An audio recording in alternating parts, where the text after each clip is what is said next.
I am Ronita Carter, interviewer for Houston Exposed Model Feature. In this series, we will be stripping away the facades, layer by layer, until what is left is the unbridled truth, piece by piece. Our objective is to promote self-love, self-worth, redefine beauty, and give viewers a new perspective on who Houston talent really is. Off the runway, outside the photo shoots, and beyond the glamour, models have a voice with something to say. Can you introduce yourself for us, please? Hello everyone, I'm Shaniqua Martin. I'm 5'11", my bust is 34, my waist is 26, my hips are 37. I am a all-around threat. I play the flute, I write music, I write poetry, I rap, I sing, I love church, and I aspire to be the best and inspire people throughout. And what made you say yes to this project today? Because I feel like this project was speaking through people instead of to the people. I always pride myself on showing the beauty within. I believe that beauty exudes from the inside out, and I feel like this project is wrapped around letting everyone know our insides instead of the beauty of our artistry. Can you remove your jacket for me, please? Yes, ma'am. I was a little sweaty, Let me pat my forehead. Let me go and remove this for you. And what would you say other people's misconceptions of you are on social media or in general? Well, crazy thing is the misconceptions of me is the total opposite of who I strive to be on a daily basis. I actually used to be a scouting and booking director for a modeling agency. And the reason why I became a scouting and booking director was because this is my ministry. I started off as an athlete, so I never saw the beauty that everyone else saw. Everybody thought that I was beautiful, and you should be a model, you have the correct height, but I never saw that beauty. So becoming a scouting and booking director actually let me see the beauty of everyone else. And it was a partnership that I strongly believed in. But when the models started assuming that I was selfish, and I wasn't humble, and I thought about me before I thought about them, and that I'm loud for no reason, and I'm trying to be center of attention, it made me feel as though what I was doing wasn't credible enough. I don't think they really know that every day I wake up, I pride myself on being me. I pride myself on knowing exactly who I am. I come from a little bitty small country town where we didn't get teased. I can go to school with high water pants on, boots, and a Lion King shirt with my hair in a side ponytail, and no one would say anything. When I came to Houston, everything was about looks. Everything was about being the best dressed. Everything was wrapped around the perception of beauty. And people took me in. The roughest guys from the toughest neighborhoods were the people that actually wrapped their arms around me and said, hey, you need to come with us. Let's have what we used to call a cap session. Let's cap about the flaws and talk about the flaws that you have in order to make it so no one else could bother you about those. Those flaws won't even hurt you no more. Having big lips and them making derogatory statements about them, and we know the truth. I'll protect you. Let me show you how to protect yourself. Let me show you how to have tough skin. So I just want everyone to know that the stigma of someone that you have, the stigma that you have of someone isn't necessarily true. They may act the way that they do because of their background, because of the things that they've went through. They may not necessarily want to be center of attention. They may just have the confidence to spread the love that they possess on the inside. Who do you say Shaniqua Martin is? Shaniqua Martin is inspirational. Shaniqua Martin is motivational. Shaniqua Martin is full of energy and life, and she has 100% energy. And if there's 20 people in a room, she wants to give everybody 5% of it. Shaniqua Martin is God loving, So how God loves you, I want to love you in the same manner. Shaniqua Martin is sometimes a noise talker. I do talk a lot of noise, but I talk noise to make you laugh. So we can get all of that out the way, and then we can build up on what you're supposed to know and what you need. And how does that make you a better model? It makes me a so much better model, especially when you're working with kids and they love you to joke around and be a big kid with them. I think they're more receptive than the adult models that I've worked with. The kids understand the noise talking. The kids, because of the generation that we're bringing into the world, they understand a lot more than we did. They're exposed to a lot more things than we were. So things that we don't have tough skin about, the kids are more receptive to it, which makes me want to push more for the kids because they're our future. That's who they are. What would you say are the common issues and challenges Houston models face in this industry? The challenges and issues. First of all, I think it's research. I think that they need to do a lot of research about their craft. I think they don't really know what it is they're doing. I think they see all of us models as being beautiful. They see our pictures. They see us on the runway. They see just the beauty on the outside, but they don't see that you might be the only girl out of all the models that came to an event with your comp card, and you're passing it out to everybody in the audience, everybody in VIP, everybody in the media. They don't know that you just cried the night before because you just was hospitalized and you made it to a show because you're so committed to your art that someone's taking a hospital band off your wrist the day that you win as a champion of the runway. Like, they don't know everything I put in to this craft and everything I put into individuals, so I can reach one, teach one, so I can teach one person, so they can tell somebody else, and they can tell somebody else, and it's reached millions. Like, I want to instill that training, that research, that accountability. Like, everybody has so many bad things to say about the industry, but you're not accountable. You're not accountable in making change. You're not accountable in stepping forward to actually implement the great things that you need to learn. People need to be accountable for their actions and their words. If they say that Houston's industry is bad, then take that one step to make a change. You say, oh, everybody's selfish. Then link up. Like, don't have the crab in the bucket mentality and bring each other down. I got a claw, you got a claw, you got a claw. Everybody has claws. Let's link up like a rope. Like this necklace I'm about to take off. Let's link up like a rope and make some change. Let's make some change. What would be the best city to advance your model career? I would say mine. I would say mine because I'm so gung-ho about supporting one another and supporting my city, because my city has supported me. I have some very loyal fans, and that share my post on the daily. So y'all, I love y'all. I love y'all. Thank y'all for loving me. Thank you for the views. Thank you for the shares. Thank you for everything. That's what keeps me going. Like, knowing that you guys support and love me for all of the hard work and these tears is what keeps me going in this industry. Got on my black socks.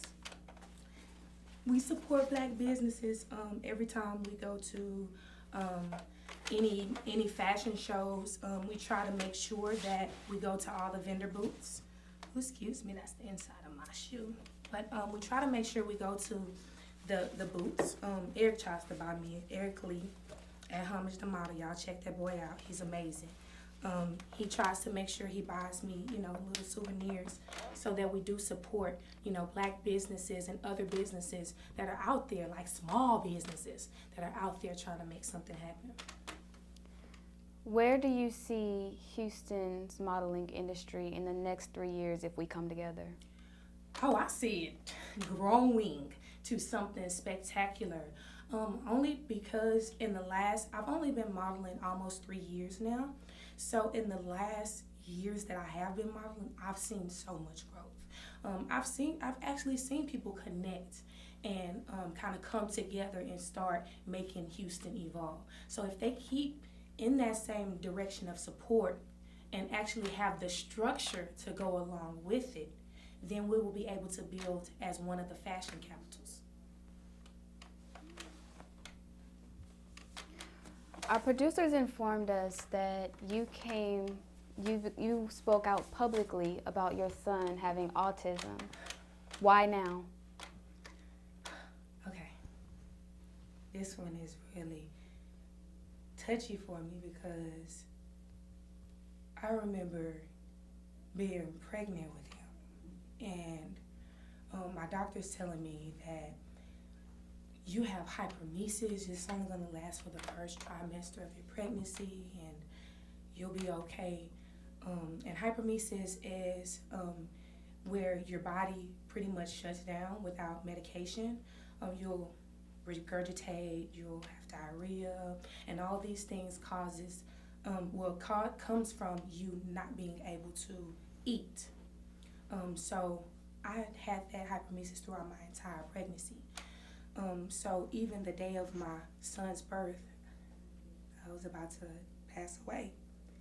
And I remember looking at my ex-husband and telling him, he was like, Shaniqua, I know you. I don't know the baby yet.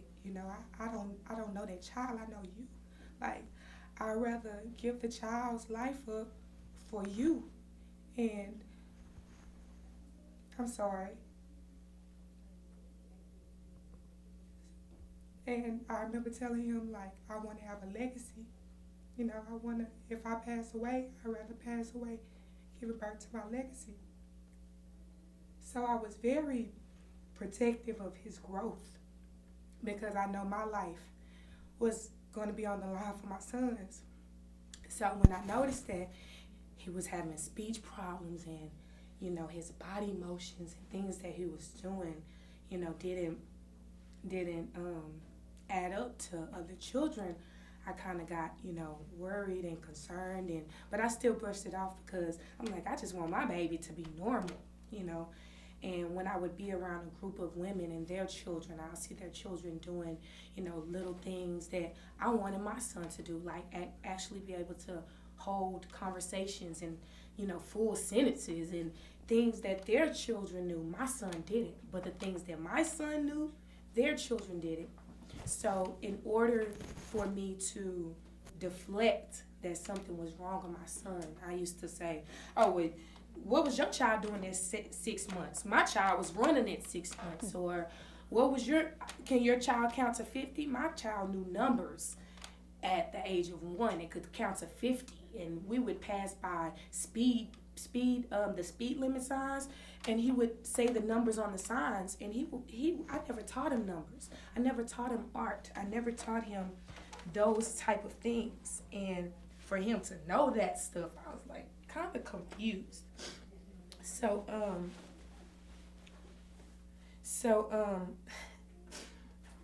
I finally took him to the doctors, and they told me he had autism.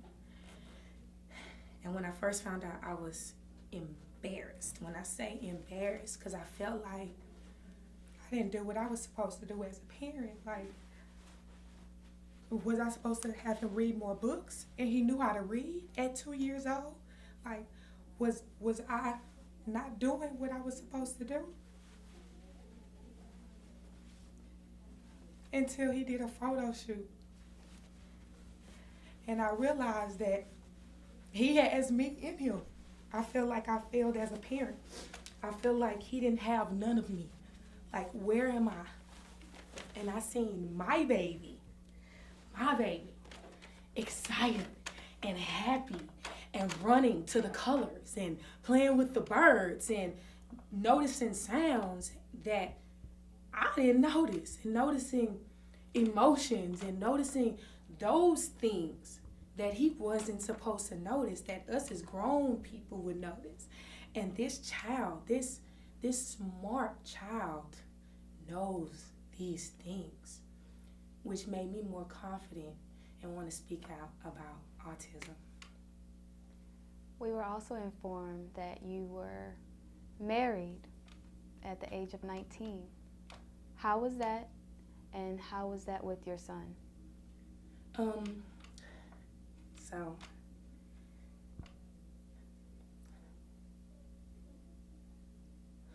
okay. Growing up in my family, that's what you're supposed to do. You know, you're supposed to be in long relationships and with your high school sweetheart, and you're supposed to know how to cook and clean, and like those are things that you're raised on, being Southern Baptist Christian, you know. When first of all, I never thought that I would be divorced, especially when you give your all to someone, or you go to hug somebody and they tell you that they love you but they don't want to be touched by you, or you want things emotionally, because I gave up being a women's professional football player for the Houston, Texas Cyclones to be a housewife, because I was taught that my king is my protector and he's the head of my household. So the big decision my king makes, I have to follow that decision.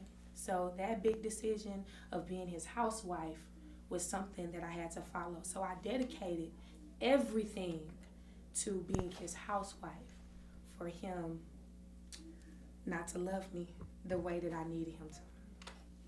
So it really affects the relationship between me and his son, because he still has a connection with me, which I have no hard feelings. I'm not that type of person. I don't hold grudges. But he has father figures. He has a father figure in his life that he calls Daddy Eric, you know, and he's been in his life since us finding out about the autism and the learning, the book. He read books with him like every time they're around each other, and he's knowledgeable about the fact that my son has autism, and he makes creative fun. We have 2 huskies, so he goes, you know, with the 2 huskies and my son, and you know, make something creative, because he knows that that's his way of learning. So although I missed out on the family that I was raised to know, like I was raised to only be with one person for the rest of my life, I wound up building a connection throughout the process. When do you feel the most beautiful? I actually feel the most beautiful through my art. Like I said, I've never seen beauty anyway. I've never seen beauty. Like I always tell models, I see talent through the beauty side of everything. Like beyond any of this, I am talented. You may not like my look, you may not like my attitude, you may not like my personality, which are things that have built me and my career. You may not like none of those things, but you could never, ever deny my talent. And when do you feel the most loved? God. God is love. God is love. And that's all. I have nothing else to say. God is love. And what would you say the world needs more of? The world needs more, first of all, patience. Patience so they can actually understand where people are coming from. When you have a rushed mind, the perception of everything that's going through it, whether it's words, whether it's creativity, whether it's whatever, like, you have to be patient. Slow it down. Things are going to happen for you. Things are always going to happen if it's in God's plan. But you have to be patient and work through it and love each other and like I said, stop having a crab in a bucket mentality. We all have claws.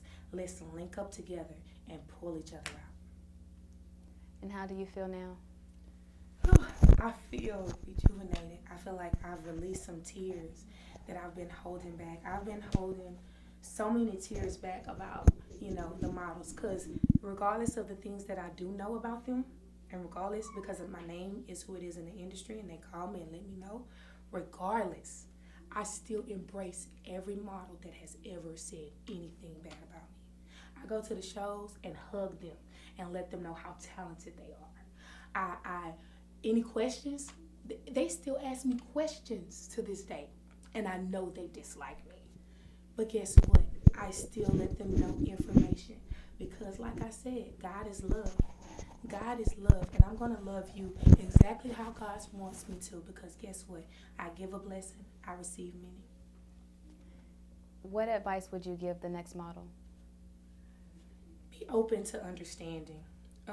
Everybody isn't what sometimes it's more so hearsay. Most of the time it's more so hearsay. Get to know people. Market brand. It's a lot of models need to learn about the business side of the industry. Y'all need to learn about marketing and branding and being able to build your brand. Like, it's a business out here. We're not doing this for social media followers. We're doing this because this is life to us. This is what makes us breathe, what makes us live.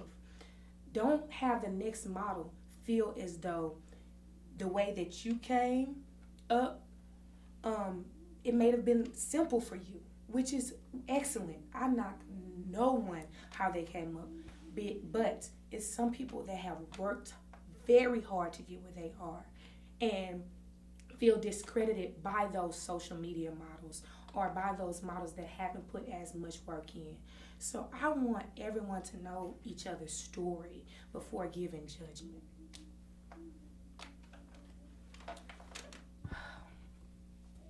This is Houston Exposed, and I've been exposed.